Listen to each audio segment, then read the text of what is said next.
đừng ngay mòn đẹp thì nhầm đào vót ở đâu mà quy cho ngọc to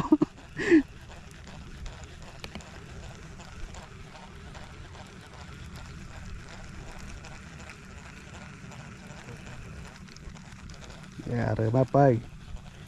thử thom đạp tới cổng rơ mơ nè đó tội mồm này tôi chả manh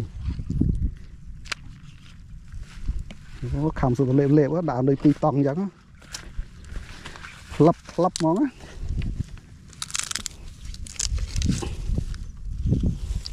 bụi về tao món thì po đi xem anh mới lương cháu lại xa ra lai với này trong sân bọc về đạo sụp anh ấy bảo đạo sụp pi tuấn chịu lực